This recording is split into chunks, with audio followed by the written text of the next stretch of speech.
आज हम अमेरिका के सबसे इनफेमस मर्डर केसेस में से एक पर गहरे से चर्चा करेंगे, लिजी बॉर्डन की डरावनी कहानी, जिन पर 4 अगस्त 1892 को फॉल रिवर, मैसाचुसेट्स में अपने पिता, एंड्रू बॉर्डन, और अपनी स्टेम मॉम, अब्बी बॉर्डन, को क्रूरता से हत्या करने का आरोप था।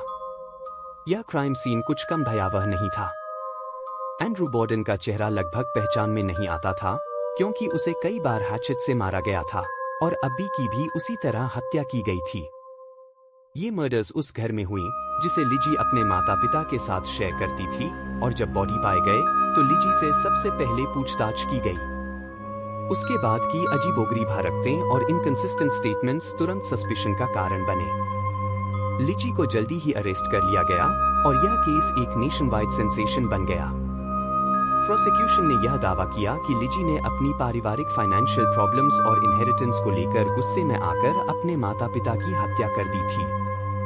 उसकी सौतेली माँ, अब्बी के साथ उसके स्ट्रेन्ड रिलेशनशिप और परिवार में फाइनेंशियल डिफिकल्टीज की अफवाहों ने एक पॉसिबल मोटिव दिया। फिर भी इन आरोपों के बावजूद लिजी के खिलाफ एविडेंस लगभग न के बराबर थे।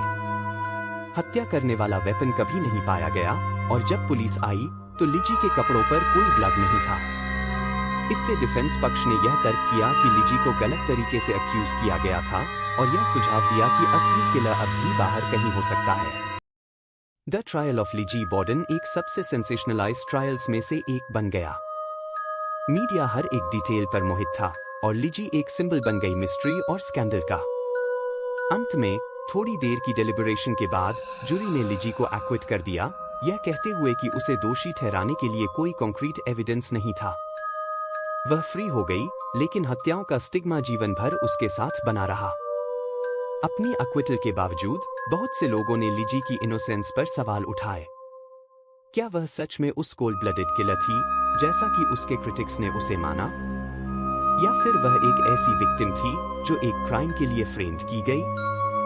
कुछ थ्योरीज यह सजेस्ट करती हैं कि लिजी का एक मोटिव था, family disputes over money combined with her emotional instability ने उसे वायलेंस की ओर धकेल दिया। दूसरों का मानना है कि लिजी इनोसेंट थी और कोई अननोन थर्ड पार्टी हो सकता है जिसने मर्डर्स किए और लिजी को उसकी जगह फंसा दिया। कुछ यह भी सजेस्ट करते हैं कि लिजी मेंटल हेल्थ इश्यूज से जूझ रही थी, जो शायद क्राइम के आसपास की अजीब घटनाओं को समझा सकते हैं। क्या उस दिन उसके एक्शंस एक साइकोटिक ब्रेक का परिणाम थे, या फिर वह सिर्फ एक ऐसी वुमन थी जिसे मिसअंडरस्टैंड किया गया और वह एक क्राइम में फंस गई जिसे उसने किया नहीं था? जबकि केस को ऑफिशियली बंद कर दिया गया, लिजी बॉर्डन की इन्वॉल्वमेंट का रहस्य अब भी अनसुलझा है। थ्योरीज कंटिन्यू टू सर्कुलेट, और यह केस क्रिमिनोलॉजिस्ट्स, हिस्टोरियंस और एमेच्योर डिटेक्टिव्स को समान रूप से मोहित करता है। लिजी ने अपना शेष जीवन फॉल रिवर में बिताया, जहां उसे कुछ लोगों ने नजरअंदाज किया और दूसरों ने उस पर स्पेक्युलेटेड किया। उसका नाम हमेशा उसके माता पिता की ग्रूसम मर्डर्स से जुड़ा रहेगा, और सच शायद कभी सामने न आए। आपको क्या लगता है? हमें अपने थॉट्स कमेंट्स में बताएं।